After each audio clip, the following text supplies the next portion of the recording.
این برادر ایرانی منو گوش میکنه. آقا که میبینید علی سلطانپوی است و یک هفته پیش تاجیکستان بود، در شهر دوشنبه با آقای دوست مراد با هم بودن و یک هفته پیش برگشت به ایران، سوار هواپیما شد و بعد از اینکه سوار هواپیما شد دیگه هیچکی ندیدش.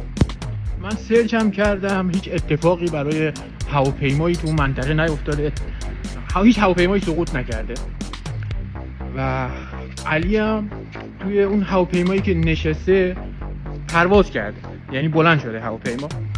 ولی از وقتی که رسیده به ایران از علی هیچ خبری نیست. من الان اینجا دوست مرادم تگ میکنم که اگه دوست مراد ازش خبر داره یا نمیدونم هر کی از علی سلطانپوی خبر داره لطفاً بگه، چون علی نگران بود، نگران وطنش بود، میگفت ایران شلوغ شده و اینا، سریع باید برگردم و با عجله برگشت و چون با عجله برگشت نمیدونم شاید براش اتفاقی افتاده، شاید زندان گرفتنش، چون رفته بوده اونجا تو جشن بلادر برگزیده سال تو تاجیکستان شرکت کرده بود، نمیدونم شاید با یه دختری چیزی رقصیده اونجا پلیس گرفتنش، ولی اتفاقی بر هواپیما نیفتاده. من از این بابت خیالتون راحت میکنم چون سرچ کردم و مطمئنم که اتفاق بر هواپیما نیفتاده. پس این علی چی شده؟ الان بیش از یک هفته است که خبری ازش نیست. لطفاً دوست مراد یا بچه‌های تاجیکستان اگه خبر از علی سلطانپوی دارید توی کامنت ها حتما بنویسید. آقا اینم اینجا بگم که گم شدن علی ربطی به اینترنت ایران نداره. یک هفته 10 روز قبل از قطع شدن اینترنت علی برگشته بود. اوایل یک روز اول دوم اعتراضات ایران بود که علی برگشت به ایران، ولی اینترنت 3 یا 4 روز قطع شده که مردم اینترنت ندارن. یعنی این گم شدن ربطی به اینترنت نداره. حواستون باشه. لطفا مردم تاجیکستان اگه خبر دارید توی کامنت ها بگید که علی شاید تاجیکستان مونده، مشکلی پیش اومده، من نمیدونم.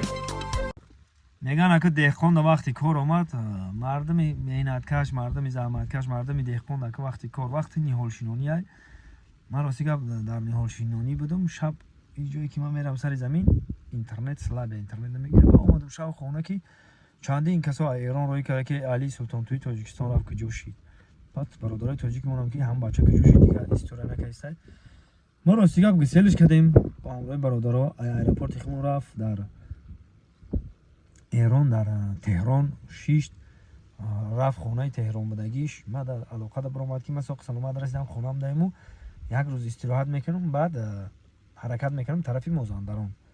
دیگه راستی من نمیدونم دیگه خیلی دیدستیم که ایران چی گپ چی خبرها دیگه وجود نباشه، او راست او دروغ، اینترنت باورم کردن نمیشه دیگه. اینترنت دیگه جو هم کپی کردن میمونن. خیلی خلاصه چی مشکلی هست که ما سیاستمدار نباشیم بفهمیم بچه‌ها.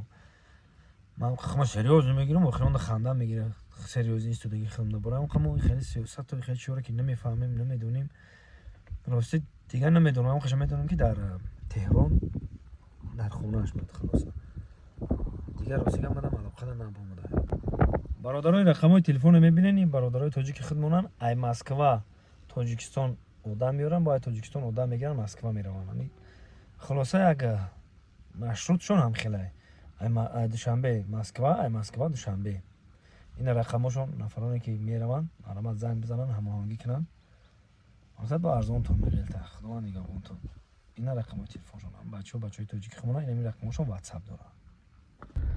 روز بخیر دوستای عزیز، من راستی که در سر زمین در اخشینونی دایم اومدم اینجا اینترنت ها میبره. برادرها روان کردن، نمیدونم کی روان کرده که همین خیر رقم‌ها رو زنگ بزنن، همین خیر داکیومنت ها گم شده ما یافتیم ای مسکو. همین برادرها ای سبیستون هم مقصد که یک وای کنین همیا بیوان نفرانی همین ای سبیستون ها همین دستی به دست کنین یکیش وای روان کنین که همین کیه این به صورت پاسپورتش این همین رقم‌های تلفنی افتاده، این همین رقم‌ها رو زنگ بزنن ای دست همین بگیرن. خدا نگهبان آمد. خدا هیچ وقت دیلو دفتراتون و داکیومنتاتون رو گم نکنین. احتیاط کنین که شاید از اون به پاسپورت و به داکیومنت خینه دم غریبی. خدا نگهبان.